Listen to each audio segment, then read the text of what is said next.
Michel Gurfinkel, bonjour. Bonjour. Merci d'être avec nous ce matin sur studioqualita.com, dans notre studio et non pas en direct de Paris. Et merci pour toutes les fois où vous acceptez de répondre à nos questions. Un plaisir. Alors, nous approchons de Rosh Hashanah et Rosh Hashanah, c'est traditionnellement la période des bilans et je crois qu'il est important de dresser un bilan de cette année hébraïque 5777 en particulier sur ce qui s'est passé, autour de ce qui s'est passé aux États-Unis, de cette année folle qu'ont vécu les Américains et on peut dire à travers eux l'ensemble de la communauté internationale avec la campagne électorale, l'élection totalement inattendue de Donald Trump et puis les premiers mois très, on va dire, controversés du mandat de Donald Trump à la Maison-Blanche. Alors, je voudrais que vous essayiez de nous dresser un bilan de ce qui s'est passé. Comment a-t-on vécu cette année? Comment vit-on cette année aux États-Unis? Quelle est l'image qu'a aujourd'hui Donald Trump et comment Donald Trump a pu, ne cesse de se poser cette question, mais je crois qu'elle est toujours d'actualité, a pu parvenir à remporter ces élections en novembre dernier?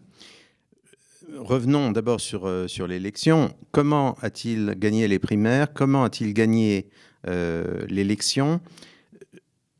Je crois que son atout principal a été d'être un homme de communication supérieur.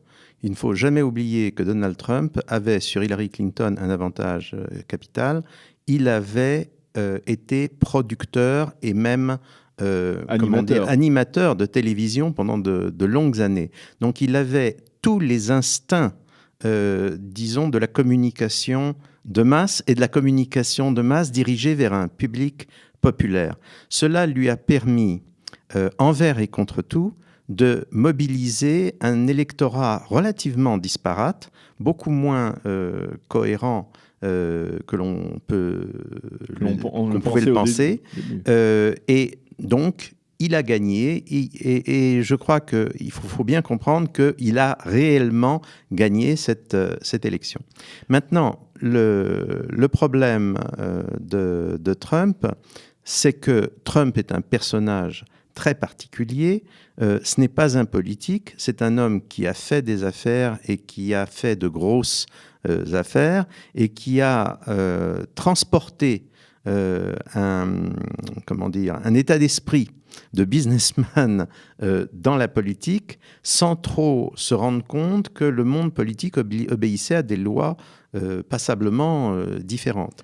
Cela l'a fragilisé notamment sur un point extrêmement important, c'est qu'il a voulu recruter une administration, vous savez, une administration, c'est-à-dire un gouvernement fédéral américain, c'est pas seulement des ministres, mais c'est aussi énormément puisque aux États-Unis, la fonction publique est relativement étroite, c'est énormément de postes secondaires. Or, il a voulu recruter des gens qui lui étaient personnellement fidèles, de même qu'un chef d'entreprise veut recruter des gens qui il a personnellement confiance. Donc, nous sommes dans une situation... Mais qui n'étaient probablement pas préparés à ce genre de fonction. Nous sommes dans une situation sans précédent dans l'histoire américaine où plusieurs mois après l'installation du président et près d'un an après son élection, il y a un très grand nombre de postes qui ne sont toujours pas pourvus et qui, par défaut, sont toujours gérés par ceux qui avaient été nommés par l'administration Obama. C'est une situation extrêmement troublante. Juste une question. Parfois, on a l'impression que Donald Trump s'ennuie comme président. Est-ce qu'il est heureux d'être président des États-Unis ou alors finalement son challenge c'était d'arriver à la Maison-Blanche, mais qu'une fois arrivé à la Maison-Blanche, eh bien, il risque tout simplement de s'embêter. Alors ça, c'est la thèse qui a été développée notamment par un journaliste qui lui a servi de ghostwriter, comme on dit en anglais, en américain, d'écrivain fantôme, ce qui est quand même plus joli que le mot français qu'on emploie pour désigner la même chose, qui est le mot de nègre. Donc, on sait que les vedettes, les hommes politiques, généralement, n'ont pas le temps d'écrire un livre par eux-mêmes. Ils laissent ça aux journalistes et aux écrivains. Et donc, généralement, quand il publie un livre, il a été co-écrit, dans le meilleur des cas, avec quelqu'un dont la plume est le métier. Donc, le journaliste qui a servi de co-auteur au livre principal de Trump, qui est L'art de la négociation, a exprimé une opinion selon laquelle Trump avait tendance à juger de tout selon la capacité de réussir à 100%. Et qu'à partir du moment où il est dans une situation où il n'a pas le sentiment de réussir à 100%, il se fatigue et on peut imaginer, dit-il, que du jour au lendemain, il dit « Bon, écoutez les gars, ça commence à me barber. Vous m'embêtez profondément, tant pis, moi j'ai fait le maximum pour vous, vous voulez pas travailler avec moi, bye bye, débrouillez-vous sans moi ». Cela dit, je ne suis pas tout à fait convaincu par cette approche. Il y a peut-être du vrai, il y a sans doute du vrai, mais ce que j'ai constaté par ailleurs, c'est qu'il y a eu, quand on met bout à bout des interviews de Trump sur 40 ans, oui. C'est-à-dire depuis l'époque où il était un jeune blondinet et non pas le faux blond oxygéné que nous avons maintenant, eh bien, on est frappé par la continuité de ses idées. Trump est un homme qui a peu d'idées, mais qui a des idées auxquelles il croit profondément. C'est un homme qui voit le monde en peu de couleurs, mais qui a une vision très précise en dépit Mais finalement, pour être leader d'une puissance comme les États-Unis, il faut être capable d'être dans la nuance aussi, non ? Parce que sinon, finalement, on arrive à la situation actuelle dans laquelle, on va dire, tous les conseillers de Trump ont démissionné. Admettons qu'il faille savoir faire dans la nuance, il faut savoir maîtriser un certain nombre de choses. Ronald Reagan, qui était par certains côtés certainement un président charismatique, infiniment plus que Trump, un président populiste aussi dans une assez large mesure, Ronald Reagan avait l'art de ces choses-là, peut-être parce que lui, il n'a pas fait de la télévision populaire, mais il a fait du grand cinéma de Hollywood, donc il a appris le métier d'une manière un petit peu différente. Mais je crois que, encore une fois, parfois, ça peut être une bonne chose qu'il y ait un homme rude, brutal, ayant des idées claires de ce qu'il veut. Ça peut être utile aussi. Aujourd'hui, on est dans une situation extraordinairement complexe et confuse. Je donne simplement les derniers news.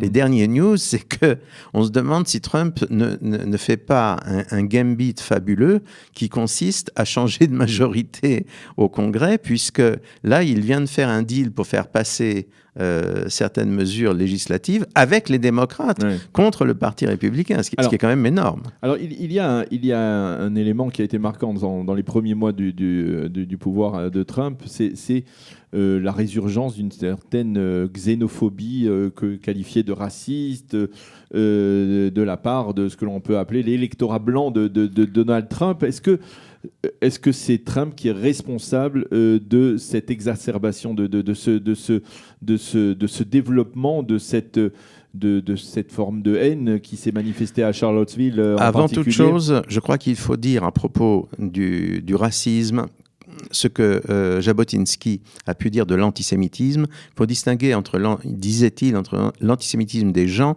et l'antisémitisme des choses. Donc aujourd'hui, je crois qu'il faut distinguer entre le racisme des gens et le racisme des choses.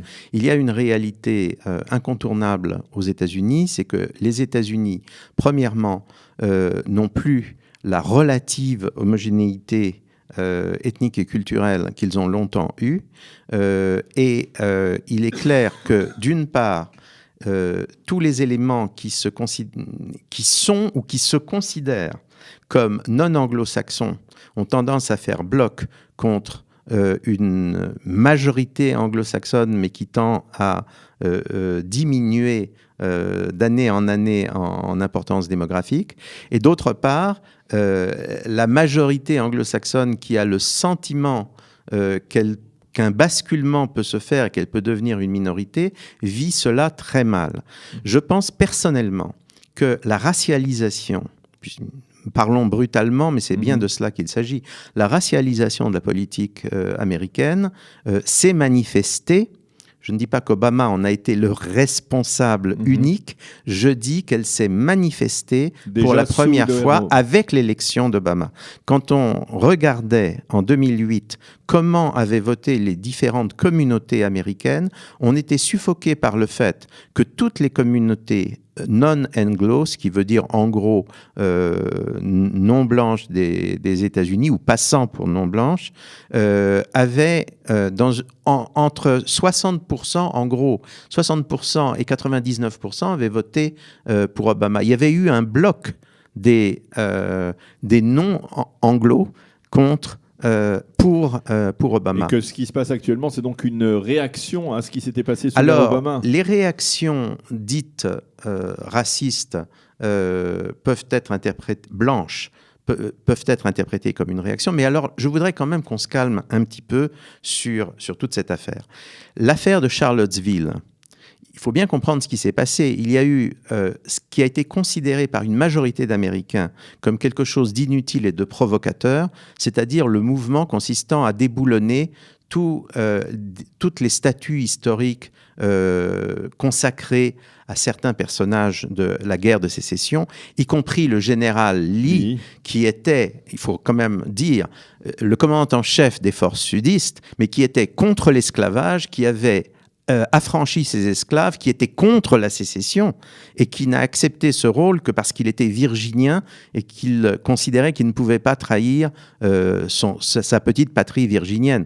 Donc, déboulonner Lee alors qu'il y avait un consensus national depuis 150 ans pour lui donner une place honorable dans l'histoire américaine, il faut bien comprendre que c'est de l'extrémisme, c'est de la réécriture totale de l'histoire américaine. C'est à cause de cela que l'extrême droite, la vraie, qui est très petite, a réagi de manière aussi contre-provocatrice à Charlottesville. Alors, une dernière question, on en aurait beaucoup d'autres à vous poser, mais une dernière question et qui nous rapproche un peu de ce qui se passe en Israël. C'est la relation entre la presse américaine, les médias américains et Donald Trump. Est-ce que finalement on est presque dans le même cas de figure, dans cette relation extrêmement tendue de conflit, parfois de haine entre la presse américaine et Donald Trump et Binyamin Netanyahou et la presse et les médias israéliens? Oui, je pense qu'il y a beaucoup de parallèles. Vous savez, il y a régulièrement dans l'histoire politique les hommes ou les pays que l'on adore détester. Ouais. Moi, j'ai vécu, par exemple, en France, une haine rabique d'une partie de l'opinion française, de la droite française, contre Mitterrand. Mitterrand avait des défauts, des qualités, il pouvait être diabolique ou machiavélique, mais le degré de haine qu'il y avait contre lui était souvent irrationnel. Donc, on assiste parfois, et très souvent, il y a beaucoup de choses à dire. On peut critiquer Trump sur beaucoup de plans. Je suis persuadé qu'on peut critiquer Netanyahou sur beaucoup de plans. Mais il y a un point où on passe de la critique à la démonisation, à la diabolisation. Et malheureusement, je crois que lorsque des presses, des médias, des opinions publiques commencent à entrer dans des logiques de diabolisation, eh bien, c'est assez grave pour une démocratie fonctionnelle. Je suis très inquiet pour la démocratie américaine, un peu moins pour la démocratie israélienne. Eh bien, Michel Gruffinkel, merci d'avoir été avec nous ce matin sur studioqualita.com et d'avoir dressé pour nous, à la fin de cette année hébraïque, un bilan de l'année aux États-Unis, une année tout à fait folle que les Américains ont vécue, et à travers eux, et on peut dire même les Israéliens et beaucoup d'autres nations qui ont assisté stupéfaits à ces développements politiques aux États-Unis au cours des 12 derniers mois. Merci d'avoir été avec nous et bonne journée. Et on peut même se souhaiter, bien entendu, Shana Tova. Shana Tova, Metuka.